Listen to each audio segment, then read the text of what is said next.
noches a todos, a todas y a todes. Les damos la bienvenida desde la Casa de la Memoria Sola Sierra, sede de la Agrupación de Familiares de Detenidos Desaparecidos, para iniciar un nuevo ciclo de conversatorios que lleva por título Derechos para la Memoria y el Futuro, conversaciones de la Casa de la Memoria Sola Sierra. Iniciamos este primer capítulo de un nuevo ciclo. Ha sido un trabajo largo y muy interesante que hemos desarrollado desde los tiempos de la pandemia y que finalmente terminamos el año 2022 con los conversatorios por el apruebo. Creíamos que era necesario y fundamental hacer tipo de conversatorio que pudiera colocar en el centro los temas de derechos humanos. Como ustedes recordarán, durante todo ese periodo nos acompañaron en el primer periodo nuestra compañera presidenta de la Agrupación de Familiares de Detenidos Desaparecidos, Lorena Pizarro Sierra, y en la segunda etapa, la presidenta de la Agrupación de Familiares de Detenidos Desaparecidos, Gaby Rivera. Hoy no está con nosotros, ella ha tenido una dolorosa y dura pérdida, que es el fallecimiento de su compañero Héctor Alvarado. Gaby, para ti nuestro cariño, nuestra solidaridad y decirte que estamos contigo, acompañándote y que esperamos que luego te puedas reincorporar. Y estamos esta vez con nuestra compañera vicepresidenta, a quien queremos presentar. Ella es Lena Salamanca Morales, hermana de Ernesto y Gerardo, detenidos desaparecidos el año 1974 por la DINA, de familia comunista, de la histórica población de La Legua, quien resistió los embates de la dictadura en la zona sur de Santiago, como tantas otras poblaciones populares. Dirigente de Derechos Humanos en la Comisión de Derechos Humanos por la Memoria Histórica en San Joaquín y actualmente es vicepresidenta de nuestra organización. Bienvenida, querida Lena Salamanca. Muchas gracias. Y está con nosotros nuestra invitada del día de hoy. La verdad es que uno presenta su currículum, que es largo y extenso, pero yo quisiera partir diciendo que es una militante de la causa de los derechos humanos y una militante de la causa de las mujeres feministas. Con nosotros está la abogada de la Universidad de Chile, con una maestría en mediación familiar y con menores de la Universidad Pontificia Comillas en España. Ella es Paula Salvo. Ha sido, en esta larga y dilatada experiencia que ha tenido, ha sido secretaria del Consejo y asesora de la Dirección Especialista en temas de derechos humanos del Instituto Nacional de los Derechos Humanos. Ha sido directora del Centro de Rehabilitación Conductual de Diurno Solidaridad de Renca del Hogar de Cristo. Ha sido directora del Centro de Atención y Defensa Jurídica de la Corporación de La Morada. Es coordinadora de la Unidad de Mediación del Ministerio de Justicia y jefa de línea de Derechos Humanos y de Justicia de la Corporación Humanas en el ámbito del género. Y actualmente es consejera por el periodo 2024-2030 del Instituto Nacional de Derechos Humanos. Bienvenida, querida Paula, una mujer con una tremenda experiencia y un tremendo compromiso. Bueno, vamos a iniciar estos conversatorios y queremos mostrarle esta belleza que tenemos aquí. Estas pinturas son 7, que están inspiradas en la Cueca Sola. Han sido donadas en el contexto de los 50 años del golpe civil y militar por el artista plástico, pintor y arquitecto César Leiva. Si ustedes ven, son 7 momentos de lo que es la Cueca Sola, ese baile que ha representado una resistencia cultural a la dictadura, al dolor, a la persecución y a la soledad en que quedaron nuestras compañeras familiares de detenidos desaparecidos. Vamos a iniciar el tema de hoy y vamos a partir con Lena para un saludo inicial, abordando los peligros del negacionismo en la democracia. Tenemos el caso de Argentina, lo que está ocurriendo en Salvador. ¿Cómo abordamos estas nuevas realidades en este contexto y cómo las vinculamos con nuestro país? Lena. Muy buenas noches, Gloria, y a todos que nos ven y que nos van a escuchar a partir de estos programas que realiza la Agrupación de Familiares de Detenidos Desaparecidos. Para nosotros la realidad que se vive en Argentina es una realidad muy compleja porque vemos la instalación en los grupos de ultraderecha y de derecha en donde han establecido de forma muy categórica lo que es el negacionismo y no solamente de parte de personas de pie de la calle de la ciudadanía, sino que en este contexto vemos que el presidente Milei, quien es el presidente de Argentina, él hace enfáticamente un negacionismo a la cantidad de víctimas de lo que dejó la dictadura en Argentina. Entonces él señala de forma categórica que es un invento, es una infamia y que los detenidos desaparecidos de Argentina no existen. Entonces, en ese contexto, nosotros consideramos que, por supuesto, es un peligro para nosotros como agrupación, y no solamente como agrupación de familiares, sino que para todo el espectro de derechos humanos en Chile, donde se instalan estas figuras negacionistas que solo vienen a consolidar lo que son los gobiernos de facto que tuvimos en América Latina. Y también vemos que es muy similar, se homologa la situación con El Salvador, donde Bukele, siendo en sus inicios parte del Frente Farabundo Martí, toma después el respaldo y el apoyo de la ultraderecha en El Salvador, donde también genera una política negacionista, inclusive negándose a que exista esta separación de poderes, donde por regla natural y por antonomasia debe existir la separación de poderes, y él hace una injerencia de forma casi de autogolpe, señalando que él debe considerar los derechos humanos y todo lo que es la seguridad de la ciudadanía de forma muy clara y estricta. Y en ese sentido creemos que el avance que viene ya de Europa, sobre todo en Alemania, con la ultraderecha y con el nazismo, han generado este concepto de negacionismo, donde no solamente es un concepto aislado, sino que también vemos que este concepto es una seguidilla para avalar y seguir instalándose la impunidad y dar espacio a que los criminales de lesa humanidad se puedan justificar y puedan negar, y así lo hace, y minimizar los delitos de lesa humanidad. Para nosotros esta realidad es muy preocupante, pero consideramos que no solamente las agrupaciones, los partidos de izquierda y los partidos progresistas deben estar a la vanguardia de estas temáticas que están cerca de nuestra frontera y también en Centroamérica como El Salvador, sino que también tomar ese resguardo, pero también instar a los gobiernos de turno para que la gobernanza que ellos mantienen genere una respuesta categórica contra la impunidad y el negacionismo. Y en esa postura la agrupación se mantiene firme, como siempre lo ha sido desde sus inicios, desde hace 50 años más uno, pero también tomando la bandera una vez y siempre, y así va a ser, contra el negacionismo y también contra la impunidad, que es muy necesaria de dejar de una vez por todas, y para eso deben existir políticas contra el negacionismo, pero estableciendo la verdad y la justicia que buscamos hace más de 50 años. Muchísimas gracias, Lena. Bueno, como todos los años, tenemos al Desconcierto, quien está con nosotros presente. La transmisión se va a hacer a través del Desconcierto, de sus canales y a través de los canales de la Agrupación de Familiares de Detenidos Desaparecidos. Paula, de tantos años trabajando desde muy joven en los temas de derechos humanos, ¿cómo ves el escenario de hoy y cómo lo abordas desde la sociedad civil? ¿Cómo debiera abordarlo? ¿Cuáles son los peligros del negacionismo y el rol de la memoria y del Estado que debiera tener para poder frenarlo? Bueno, buenas noches, muchas gracias por la invitación.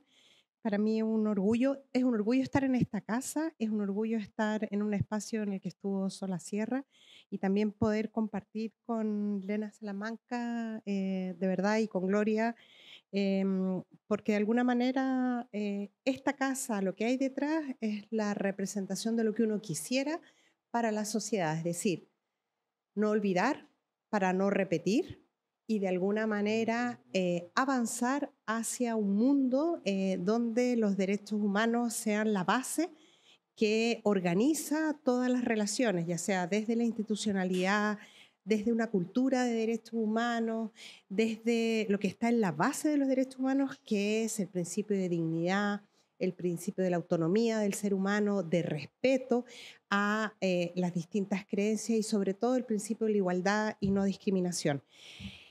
Pareciera ser cuando uno parte con estos principios que va a decir, uy, ¿y dónde se fue? ¿A qué parte quiere llegar para efectos de volver a responder estas dos preguntas que plantea Gloria? ¿Cuáles son los peligros del negacionismo y cuáles son los desafíos? Y yo creo que hay, en el aquí y ahora, en pleno siglo XXI, hay muchas situaciones de negacionismo de las violaciones a los derechos humanos en Chile y en general en el mundo, pero quisiera partir con una primera idea que es una idea de optimismo, es decir, ¿qué rescatamos de la sociedad hoy que nos dan señales de que todavía los derechos humanos siguen vigentes? Y para mí, la prueba más clara es la orden de detención contra Netanyahu y su exministro del Interior que dicta la Corte Penal Internacional, la Fiscalía de la Corte Penal Internacional, y dice: Estos que tienen un peligro o hay pruebas evidentes de que podrían ser unos genocidas tienen que ser detenidas, no importa en el lugar en que estén en el mundo. Y ese es el llamado a los países. Claro, uno podría decir, no va a servir de nada, no lo van a tomar preso, pero yo creo que esas son señales respecto de las cuales uno tiene que fundamentar los discursos en torno a la memoria y en torno a los peligros del negacionismo para decir, no importa, podremos estar en peor lugar ahora, podremos vivir situaciones de negacionismo, podremos ver cómo la ultraderecha emerge con los discursos, podremos ver cómo los sectores progresistas toman banderas de la derecha y no se hacen cargo de cuáles son nuestros principios, qué hay detrás de los derechos humanos. Pero siempre, siempre la humanidad ha resistido a la barbarie, ha resistido a los genocidas, ha resistido a las violaciones a los derechos humanos y es lo que nos corresponde. Y ahí entonces viene esta pregunta, ¿cuáles son los peligros? Los peligros son que volvamos a repetir lo que ha ocurrido en la humanidad, que haya gente torturada, que haya gente detenida, desaparecida, que haya ejecutados políticos, que haya gente que se haya tenido que ir al exilio por pensar de manera diferente a la hegemonía de un determinado sector. Esos son los peligros. Si nosotros no educamos en derechos humanos, van a volver a haber dolores y negaciones de la justicia, de la verdad, como han habido. Ese es el peligro. O sea, el peligro es que nos vamos a degradar como humanidad. Y por eso yo lo ligaba con lo de los principios, porque tenemos que volver a la esencia de decir, los seres humanos tenemos que vivir en paz, tenemos que vivir en respeto a los derechos humanos y tenemos también que dejar de lado lo que son las formas de represión que de alguna manera han estado presentes en toda América Latina y en el mundo. Y frente a eso levantar un discurso que es decir, principio de dignidad, esperanza, y hay ejemplos concretos que eso se puede dejar sin efecto o de alguna manera se puede mitigar. ¿De qué manera? ¿Cuáles serían los desafíos? Yo creo que los desafíos son muchísimos. Primero tiene que haber un desafío vinculado con la institucionalidad, es decir, cómo el Estado protege. Junto ahí hemos visto una pelea permanente de la derecha por negar el presupuesto al Instituto Nacional de Derechos Humanos, a los sitios de memoria, a los grupos que trabajan por la cultura. ¿Cuál es tu evaluación aquí en Chile respecto de ello? O sea, respecto aquí en Chile es que quienes niegan los presupuestos a los sitios de memoria, quienes niegan los presupuestos a las instituciones nacionales de derechos humanos o a las agrupaciones, dan cuenta de que no tienen un compromiso con los derechos humanos. Yo creo que en eso hay que ser tajante, es decir, han estado obligados desde el retorno de la democracia a morigerar sus discursos, pero lo que está en la base es, esto no ocurrió, si esto ocurrió por algo habrá sido, y era tan terrible lo que ocurría el año 73 en Chile que fue necesario hacer un golpe de Estado. Es decir, yo creo que en la apariencia hay sectores que a través de estas acciones lo que están dando cuenta, lo que está en la base de su creencia, que es los derechos humanos no sirven, tenemos que frenar cualquier posibilidad de colocar en el centro de la sociedad y en todos los espacios los derechos humanos como un foco que irradia para las políticas públicas, que irradia para la cultura, que irradia para la educación y de alguna manera lo que dicen es no hacerlo. Eso sí, y yo creo que es importante, y lo conversábamos antes en la previa de esta entrevista, también tenemos que reconocer errores. Yo creo que, o sea, yo soy parte interesada. Para mí el Instituto Nacional de Derechos Humanos es estos cariños malos, en el sentido de que estuve de sus orígenes, trabajé 6 años con la que fue la directora Lorena Fríes, después me mantuve un tiempo, después me despidió Sergio Mico y ahora volví como consejera. Y por lo tanto conozco esa institución y yo creo que esa institución tiene que mejorar, tiene que hacerse cargo de un conjunto de errores que tiene, pero eso no justifica este discurso y este accionar absolutamente sin ningún fundamento ni ninguna base para quitarle el presupuesto. Es decir, y volvemos a esta suerte de gatopardismo en Chile, que es decir, yo no tengo compromiso con los derechos humanos y por eso le niego el presupuesto, sino que digo, esto es terrible, esto se ha convertido en una polarización, nosotros somos el brazo político del Partido Comunista, unas críticas que si uno las revisa y las pone en evidencia, no son reales. O sea, y eso yo creo que es parte también del negacionismo, que es levantar mentiras. O sea, aquí hay sectores en este país que levantan mentiras en relación a los derechos humanos y lo que tenemos que hacer es desmontar esas mentiras por una parte y también hacernos cargo de los errores propios que ha cometido el INDH. Muchas gracias. A propósito de los errores y las mentiras, en el caso tuyo personal, tú tienes 2 hermanos muy jóvenes que son detenidos, torturados y hechos desaparecer. Se ha construido un mito respecto de quiénes fueron los detenidos desaparecidos y las detenidas desaparecidas. Para la agrupación siempre han defendido a esta cantidad de personas que estaban comprometidos con un proceso político de transformación. ¿Cómo le llega a los familiares cuando se escucha desde el negacionismo algo habrán hecho, no existieran los detenidos desaparecidos? ¿Cómo lo ven ustedes como agrupación y en lo especial como familiar de detenidos desaparecidos? Bueno, nosotros primero que todo, como agrupación de familiares, tenemos un ejemplo muy claro y evidente cuando Sergio Díez, en plena dictadura, va a las Naciones Unidas y dice que no existen los detenidos desaparecidos, que son presuntos, que fueron aniquilados entre ellos porque los terroristas así morían en enfrentamientos. Sin embargo, nosotros como familiares jamás creímos en esa postura que tenía la dictadura militar, donde Sergio Díez ya instala este negacionismo hacia los nuestros y señala también que esas listas son inventadas, que es un cinismo de parte de nosotros, que se fueron con otras mujeres que no están en las casas porque le interesó más irse y dejarnos solos. En ese ámbito, justamente se genera una fuerza y una valentía de nuestras viejas, de nuestras mujeres, de seguir buscando, e inclusive con la represión y con toda la instalación de la barbarie en plena dictadura, se hace oído sordo a esto porque nosotros sabíamos y sabemos que fue el Estado, la política de exterminio del Estado, quien generó la desaparición forzada de los nuestros. Y en ese ámbito nosotros como familia, proveniente de la zona sur de Santiago, donde se concentra la mayor cantidad de poblaciones que apoyaron todo el proceso de la Unidad Popular, también consideramos y creímos y creemos hasta el día de hoy que los nuestros tuvieron tal vez el único delito que se podría decir que tiene el ser humano, el hombre, de elegir un camino de vida, de militancia, que era una propuesta popular de nuestro presidente, compañero presidente Salvador Allende, y que en eso les costó la vida. Sí, entregaron el bien más preciado, la propiedad más linda que tiene el ser humano, que es la vida. Pero nosotros estamos con esa fuerza y con ese amor y esa entrega que ellos dieron, ese ejemplo de vida que dieron no solamente a mi familia, por ejemplo, o yo como hermana, sino también a los pobladores, porque los pobladores aún a 50 años más uno, aún recuerdan que esos jóvenes loquitos, esos jóvenes militantes con tanta ilusión y utopía, les dejaron pintados los colegios, hicieron alcantarillado, hicieron trabajo voluntario, y eso no es un delito, por el contrario. Yo creo que el hombre y el ser humano, independiente, sin distinción de raza, de etnia, de religión, de ideología, puede elegir el camino más adecuado. Y cuando los jóvenes, sobre todo de las poblaciones, hijos de obreros, de campesinos, van a la universidad, conocen otro mundo, conocen el mundo que solamente tienen acceso a las clases privilegiadas de este país, la clase dominante de este país, y ellos, muchos compañeros de la zona sur y que eran también compañeros de mis hermanos y que también están aún detenidos, desaparecidos o ejecutados políticos, conocieron ese mundo del conocimiento y con mayor razón enarbolaron las banderas de una justicia social para todos.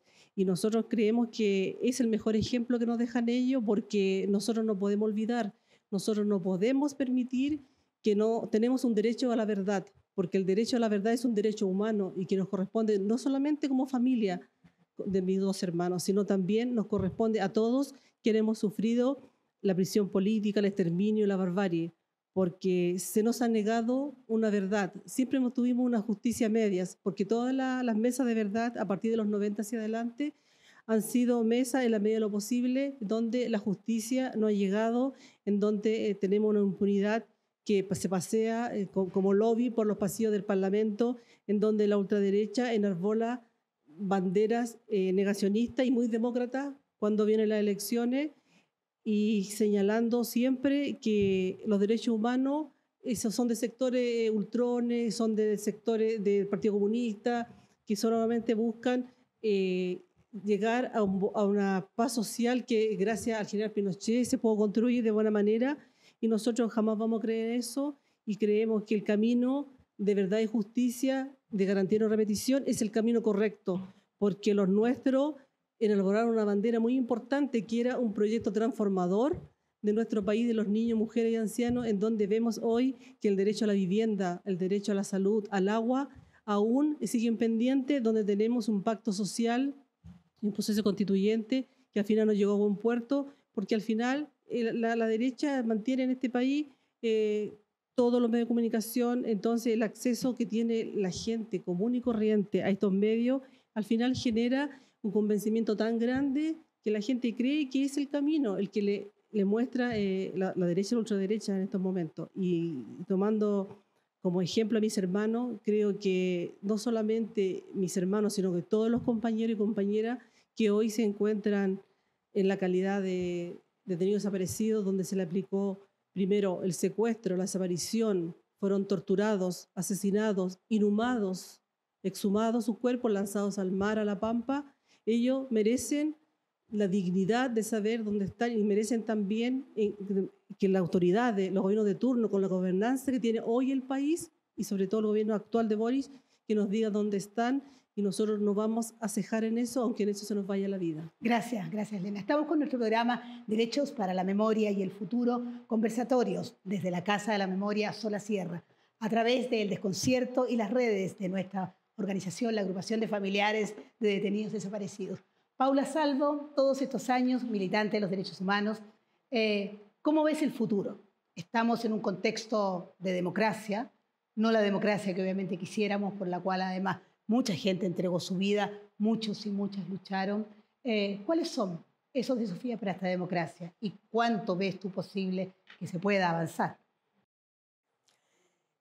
Una pregunta compleja en el sentido de que pareciera ser que las señales dan cuenta de que vamos a seguir en un proceso de debilitamiento de la democracia. Yo creo que lo primero que uno tendría que preguntarse es que si en estas narrativas tenemos algo que enfrentar que sea algo mejor que la democracia. Y yo creo que los seres humanos no hemos inventado nada mejor que la democracia y los derechos humanos y la lucha por los ideales y el principio de igualdad y no discriminación. Es decir, yo sigo pensando que esa es la base a partir de la cual nosotros tenemos que mejorar lo que existe. Y por lo tanto, yo creo que hay una dimensión que es más como teórica de cómo mejoramos esta democracia, cómo generamos representatividad, cómo incorporamos a los sectores que están históricamente fuera de la toma de decisiones, como pueden ser eventualmente mujeres de sectores populares, los migrantes, como está pasando con los pueblos originarios. Yo creo que hay un desafío de volver a plantear que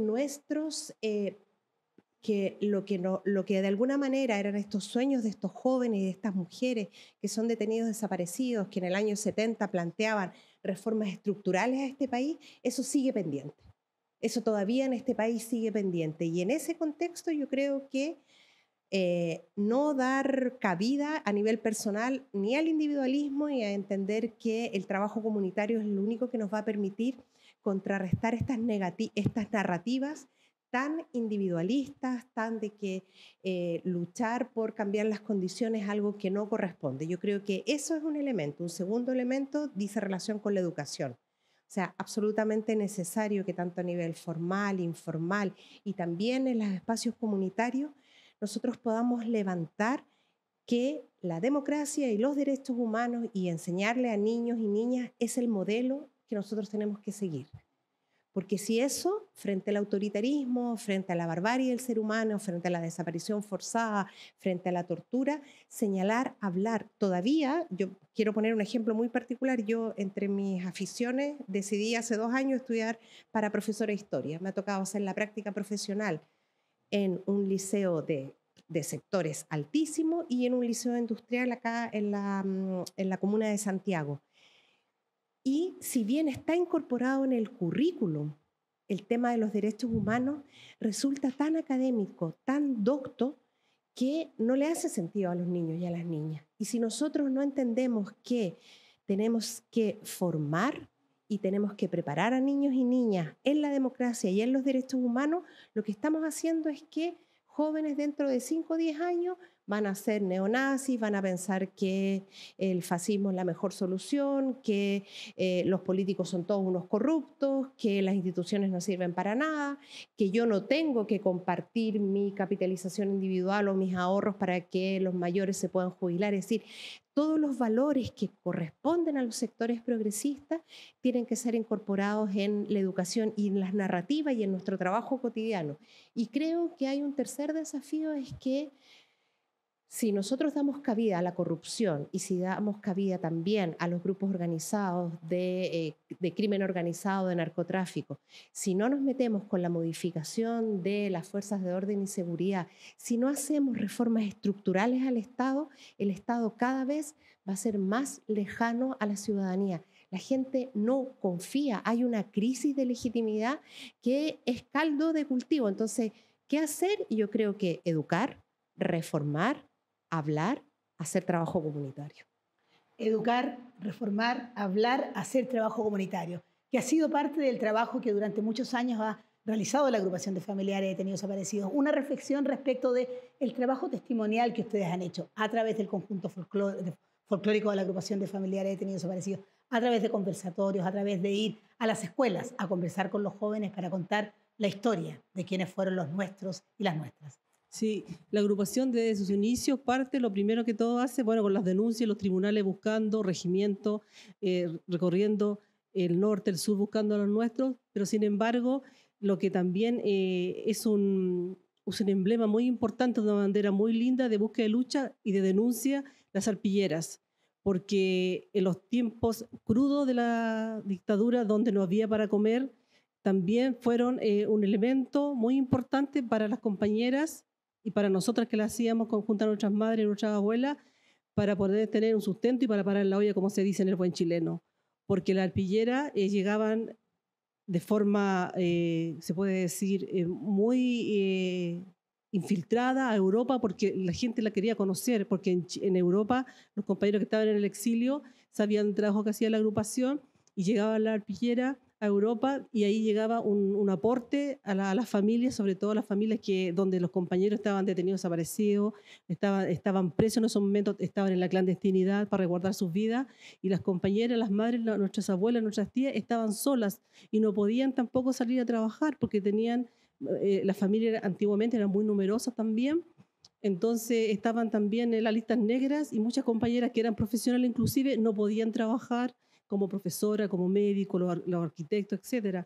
Entonces la arpillera se convirtió también en un ingreso muy importante para la alimentación de las familias. Y yo creo que esa forma de lucha y de búsqueda, pero también de generar un ingreso a la familia, fue muy importante porque el arte también permitió conversar con otra compañera, intercambiar experiencia, cuidarse también, pero lo más importante, que dejó esa huella muy importante para los jóvenes y que aún se recuerdan que ya son abuelos muchos y dicen, mi mamá iba a vender la arpillera o la mostraba, la llevaba a la parroquia y el padre decía, ya, esa la tuya me gusta, y llegaba con monedas para el pan. Y eso yo creo que fue un ejemplo muy importante de mucha valentía de nuestras viejas, que ya no están muchas de ellas. Muchas gracias.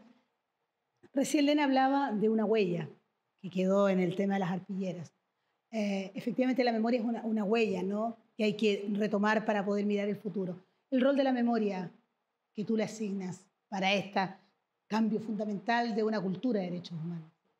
O sea, primero, efectivamente, la memoria es un elemento fundamental y yo ahí lo quiero relacionar con algo que es una construcción teórica, pero que se expresa, por lo menos en lo que planteaba la vicepresidenta de la agrupación de familiares de detenidos desaparecidos, tan claramente. Cuando uno lo ve desde el punto de vista teórico de los derechos humanos, uno dice, a ver, la justicia transicional, ¿qué es? La justicia transicional es, después de periodos de dictaduras civiles militares, viene el periodo de la democracia, ¿qué tenemos que hacer para sembrar un camino para que esto no vuelva a repetir?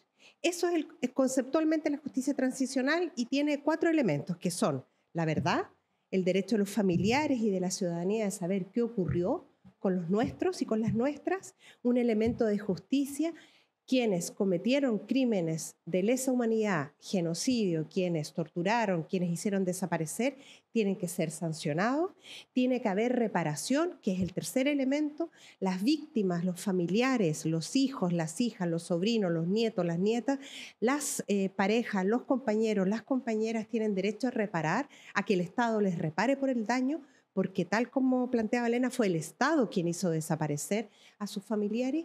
Y hay un cuarto elemento que es la garantía de no repetición. ¿Qué hacemos para que esto nunca más vuelva a ocurrir? Y uno de los elementos que hacemos es esto, es la memoria, es decir, es hablar, es reconocer, es señalar. Esto ocurrió en Chile. En Chile hay detenidos desaparecidos. En Chile hay ejecutados políticos. En Chile hubo tortura. En Chile se derrocó un sistema democrático. En Chile se llamó a las Fuerzas Armadas para que reprimieran al pueblo cuando su función era otra. En Chile se hicieron leyes para la impunidad, para que quienes habían torturado fueran sujetos de amnistía. En Chile existe un secreto, que es el secreto Walech, que no permite conocer quiénes fueron los torturadores, qué fue lo que ocurrió, a partir de una justificación de decir, bueno, pero no es bueno que se sepa porque hay gente que no quiere contar lo que le ocurrió. Todo eso atenta contra la memoria, y frente a la memoria uno tiene que decir, ¿para qué sirve la memoria? Para no volver a repetir lo que nos ocurrió. Ese es el sentido de la memoria, porque no podemos volver, y si uno lo analiza en relación al levantamiento popular o al estallido social, uno se da cuenta que sin señalar que fue de la misma magnitud como fue la dictadura civil-militar, la represión que hubo en Chile significa que no aprendimos de lo que había ocurrido antes y se volvió a repetir. Para eso sirve la memoria. Muchísimas gracias. Estamos ya finalizando esta primera parte de nuestro conversatorio de derechos humanos para la memoria y el futuro. Y queremos agradecer mucho, mucho a nuestras invitadas. Vamos a pasar ahora a una nueva sección que tiene que ver con cultura y derechos humanos. Así es que le vamos a dar un minuto final a nuestra invitada Paula para que nos diga, le hable a la gente cuáles son los desafíos de este futuro. Bueno, los desafíos de este futuro es primero no perder las esperanzas. Yo creo que eso es fundamental. Esto yo lo aprendo de los y las lafkenches. Los mapuches dicen que a veces se navega con viento en contra. Bueno, estamos navegando con viento en contra. Y como estamos navegando en viento en contra, tenemos que aplicar los conocimientos. Y los conocimientos tienen que ver con recobrar el trabajo comunitario, volver a hablar con la gente, hacer trabajo, juntarse para hacer arpillera, trabajar en la olla común, dejar de pensar que vamos desde la casa hasta el trabajo. Yo sé que suena muy utópico, pero nuestros valores son los correctos. Tenemos que salir a contar, no perder la esperanza y, por otro lado, señalar en cada lugar, en cada espacio donde hay una situación de injusticia, tenemos que levantar la voz y tenemos que seguir haciendo estas estrategias que son amplias. Ir a tribunales cuando corresponda, estar en la población, en la comuna o en el barrio donde corresponda, educar donde sea, volver a recordar, escribir, escuchar a nuestros mayores, educar a nuestros niños y niñas en que la buena nueva de los derechos humanos es la que nos va a permitir una mejor sociedad. Muchísimas gracias. Nos despedimos de Elena, de Paula y les invitamos ahora a continuar con nuestro segmento Cultura y Derechos Humanos. Estamos en nuestro conversatorio Derechos para la Memoria del Futuro a través de nuestras redes sociales y a través de las redes del desconcierto. Hola, ¿cómo están? ¿Cómo estás, Andrés? Muy bien, Angélica, ¿y tú? Bien, excelente. ¿Listos para partir? Sí. Bueno, hoy iniciamos nuestro espacio Cultura, Memoria y Derechos Humanos y junto a Andrés repasaremos temas sobre cultura que ha acompañado a la agrupación a lo largo de los años, hasta hoy. Así es, Angélica, y la verdad es que estoy muy entusiasmado de trabajar contigo y aparte también que quiero contarle a la gente que tenemos algo muy bonito preparado. A ver, ¿con qué vamos a partir hoy? Bueno, hoy te traigo y vamos a conversar sobre Vidas de Búsqueda, que es una serie maravillosa que estamos haciendo con la agrupación. ¿Y de qué se trata esa serie? Cuéntame.